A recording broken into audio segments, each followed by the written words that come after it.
Di tahun 2021 pasca Covid bang, Covid tuh udah renggang-renggangnya lah.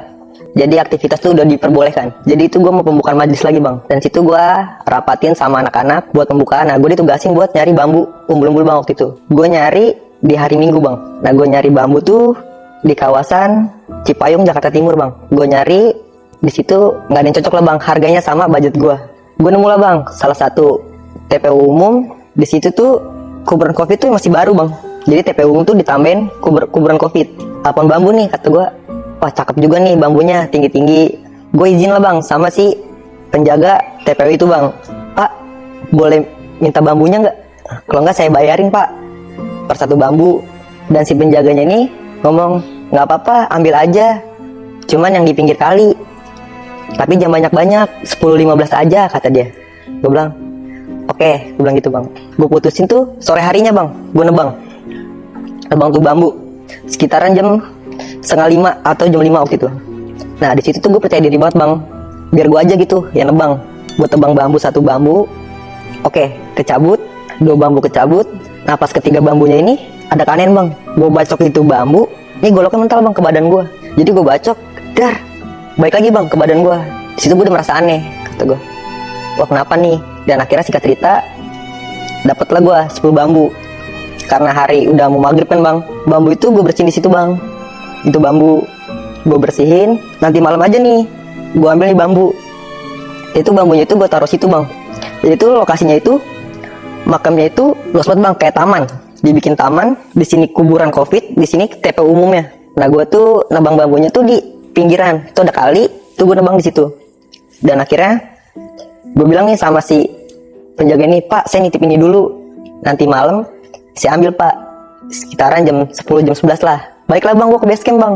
Ini tiba-tiba kok badan gue nggak enak bang. Gue merasa kok hawanya dingin banget ini, tumben gitu. Padahal situ harinya lagi cerah-cerah aja bang. Dan akhirnya gue bilang ke bocah, anterin gue balik yuk, nggak enak banget di badan gue. Gue bilang kayak gitu.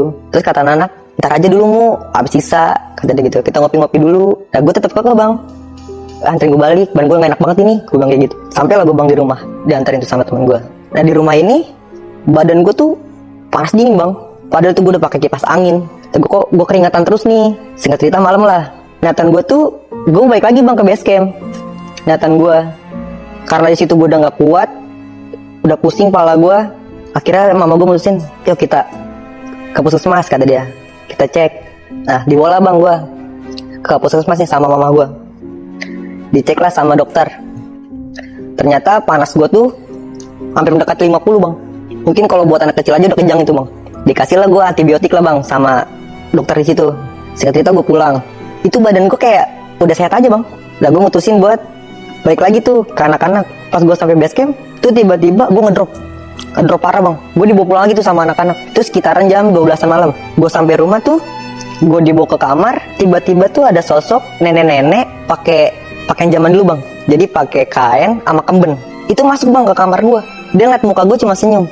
Di pikiran gue cuman, ini siapa? Kok tiba-tiba masuk ke rumah gue?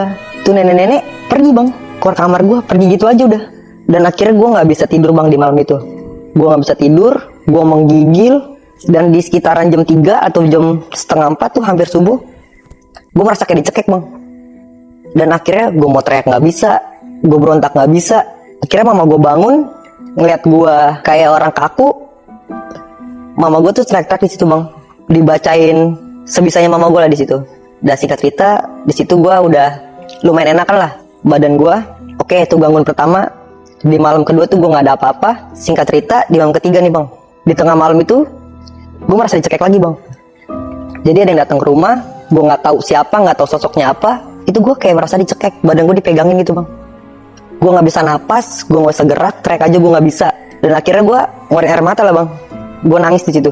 Mama gue nangis-nangis, akhirnya manggil orang pintar lah bang di sekitaran rumah gue. Manggil orang pintar, gue dipindahin ke depan ruang tamu. Gue diobatin tuh pakai daun kelor awalnya bang. Dikepret badan gue, sampai-sampai tuh si orang pintar ini nggak kuat bang, karena kata dia ini bukan tandingan saya. Dan akhirnya dia manggil satu lagi bang. Jadi itu di situ ada 2 orang pintar bang buat ngobatin ini gue. Dan akhirnya itu dia berdua kerja sama buat ngobatin gue. Itu warga udah ramai di rumah buat megangin gue. Tiba-tiba nih ada sosok, menurut gue nih pocong bang. Nggak tahu pocong, nggak tahu apalah. Pokoknya tuh yang gue lihat tinggi, putih.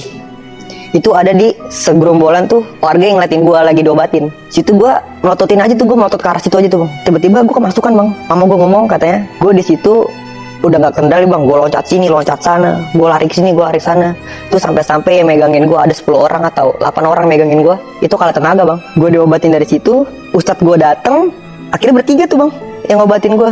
Yang satu buat ngebuangin yang ada di situ, yang satu nahan biar nggak ada yang datang lagi. Dan si Ustadz ngedoain gue. Badan gue udah mulai enak nih bang, udah bisa gerak, udah bisa diajak ngobrol. Cuman gue kayak orang linglung pas sadar-sadar. Dan akhirnya gue dibawalah ke rumah sakit tuh bang. Gue dibawa ke rumah sakit, ditanya lah ke dokter, panas gue normal, tensi gue normal bang. Itu dokter tuh sampai heran, kok ini anak nggak ada penyakitnya gitu bang. Dan akhirnya gue dibawa pulang lagi ke rumah. Gue minta air bang sama guru gue, guru pengajian. Ternyata tuh nggak mempan juga bang. Nah di malam keempat, tiba-tiba tuh ada sosok gede datang masuk ke kamar gue, ngeliatin gue bang. Gue ditatap sama dia semalaman. Di situ gue sama sekali nggak bisa tidur. Gue merasa diganggu. Dan akhirnya nih, si orang gede ini kayak mau ngebawa gue bang. Gue tuh mau dibawa ke satu tempat, tapi guanya tuh kayak ditahan sama di badan gue. Udah lu di sini aja, jangan ikut dia. Si orang gedenya ini pergi, gue baru bisa tidur bang di malam itu. Nah singkat cerita, di malam ke-6 itu yang datang ke rumah gue banyak bang, nggak satu sosok. Si pocong itu datang lagi bang. Si pocong yang pertama kali gue lihat itu datang. Si nenek-nenek itu datang lagi. Itu gue di kasur itu kayak dibultin sama makhluk bang. Jadi tuh kayak gue tuh mau dibawa. Gue di situ kerasukan lah bang di kamar.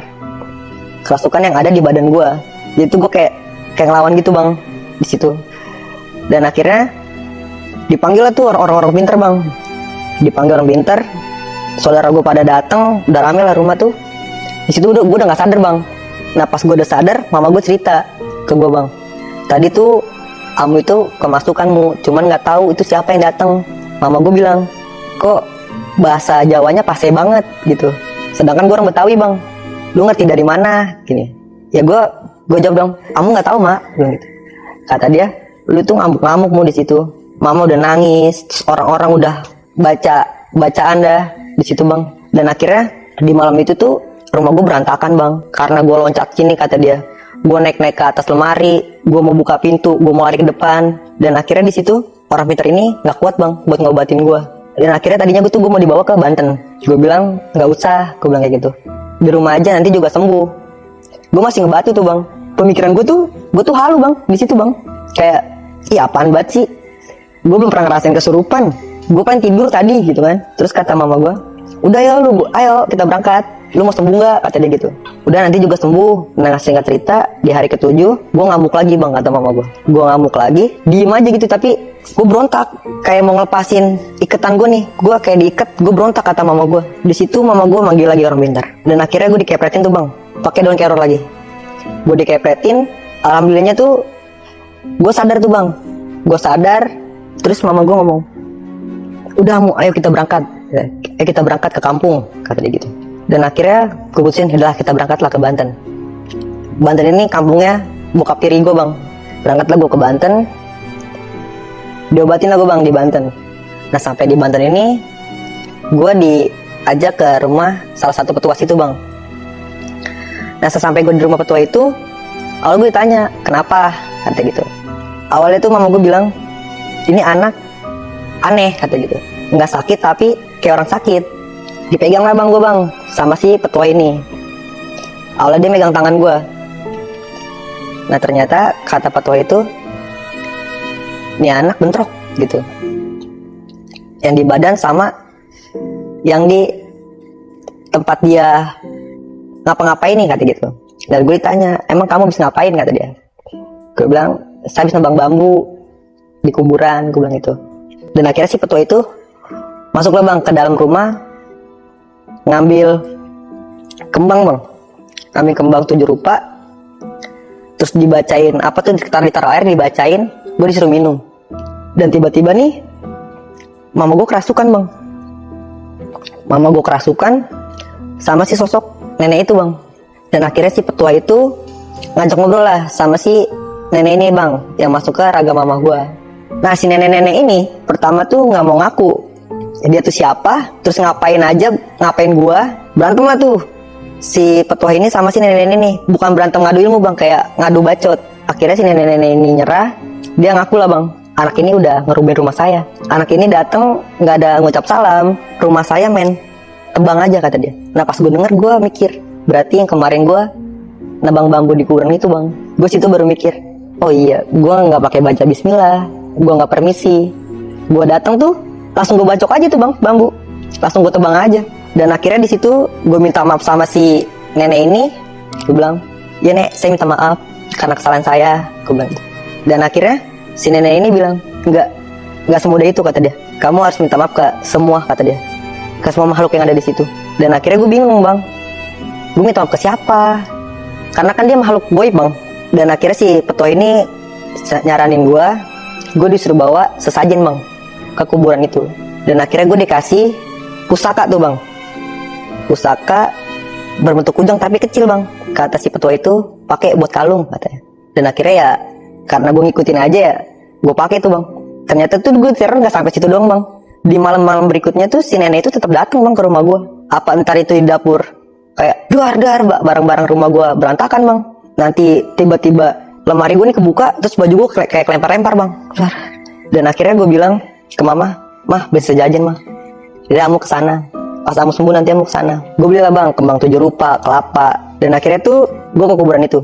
Nah di situ tuh bang, gue ibaratnya kayak gue minta maaf di situ. Dan akhirnya di malam itu nenek itu datang ke mimpi gue bang. Nenek itu bilang gini, lain kali kalau di tempat orang tuh harus permisi dulu, karena kamu itu hidup nggak sendiri. Sepertinya kamu bertamu ke rumah orang, kamu terus mengucap salam. Dia tuh akhirnya di malam itu tuh gue kira tuh kelar bang. Gue kira tuh sampai di situ. Ternyata tuh si sosok nenek itu kayak masih nggak terima aja gitu bang, karena kan rumahnya dia udah gue tebang bang gitu. Dan akhirnya gue dibawa lagi bang ke Banten. Dan kata si kakek ini, kamu cari ayam cemani. Gue bingung bang, ayam cemani di mana? Dan akhirnya gue cari-cari itu ayam, temulah bang. Nyata tuh ayamnya minta di bekakak bang. Itu ayam di bekakak. Gue disuruh taruh di bambu yang gue tebang itu, pohon bambu yang gue tebang itu. Terus gue taruh, terus gue dikasih bacaan. Pokoknya bacaannya kurang lebih tuh pakai bacaan orang Jawa gitu bang. Tapi gue nggak ngerti lah bang. Dan akhirnya gue ke kuburan lagi tuh bang, bawa si ayam cemani ini bang. Nah pas gue bawa si ayam cemani ini bang, tuh tiba-tiba angin tuh gede bang. Dan gue liat kiri kanan dong bang, karena gue takut ketibaan pohon kan. Pas gue ngeliat ke kali tuh kayak ada sosok pocong bang, goyang gitu bang, ngeliatin gue. Nah sosoknya ini mukanya hancur bang, kayaknya lusuh, serem banget bang. Gue liatin, lama-lama gue liatin si pocong ini lama-lama hilang bang. Gue taruh tuh ayam cemani di pohon itu. Nah singkat cerita nih, gue pulang nih bang. Di malam harinya ini gue didatengin 2 sosok bang. Kuntilanak bisa dibilang bang, karena gue ngeliatin dia pakai dress putih panjang di samping lemari gue. Dan satu tuh ada atas lemari gue bang.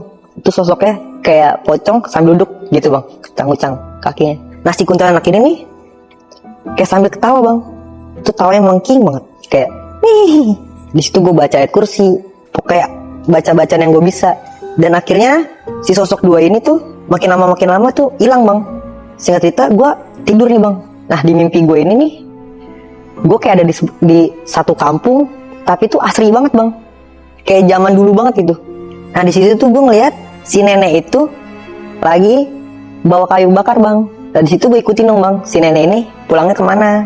Nah ternyata tuh pohon bambu yang gue tebang itu tuh dulunya rumah dia bang ternyata.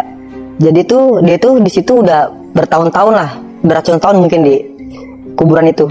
Di mimpi gue itu, gue minta maaf lah bang sama si nenek itu. Kata si nenek, yaudah lain kali kamu harus permisi ya kalau kemana-mana. Nah dari situ gue bangun tuh bang, bangun kaget. Gue bangun kaget tuh tiba-tiba tuh pas gue bangun kok udah rame nih bang orang di rumah gue. Dan gue tuh bukan ada di kamar, dan ada gue di ruang tengah. Ternyata tuh kata mama gue tuh, gue di situ kelabakan bang, kayak orang dicekek. Oke gue kayak kelabakan gitu bang. Dan akhirnya gue dipanggil ustadz-ustadz di sekitaran situ, dikasih air tuh bang, air bacaan tapi ada daun kelornya bang. Gue minum, tuh badan gue merasa panas, kayak kebakar bang, bener-bener kayak kebakar. Dan akhirnya si ustadz gue ngomong gini, ini kenapa kamu bisa sakit? Karena di badan kamu tuh bentrok sama si penunggu situ. Jadi tuh penunggu situ tuh mau nyerang kamu, keserang balik bang. Nah ternyata tuh yang pusaka gue dikasih itu nggak ada manfaatnya bang, cuma sekedar kalau aksesoris lah aku dibilang. Dan akhirnya gue sehat, gue balik lagi ke base camp anak-anak, ternyata tuh bambu belum diambil bang. Itu kurang lebih gue sakit ada 3 minggu. Nah di malamnya tuh bang, jam 11an lah, gue ngambil bambu tuh, itu gue ngeliat kayak ada sosok pocong lah bang, mesti bilang sosok pocong. Tapi gue nggak tahu itu sosok pocong atau bukan ya bang, karena kan gue ngeliatnya dari jauh, karena nih bambu ini di depan. Gue bilang ke anak, buruan. Dan akhirnya tuh bambu gue naikin ke mobil, gue balik lagi ke base camp, dan bambu itu udah gue pakai buat masang bendera majelis gue tuh bang, pengajian gue. Dan akhirnya kesananya besoknya gue udah nggak ada teror lagi, dan alhamdulillahnya gue sampai sekarang aman aja bang.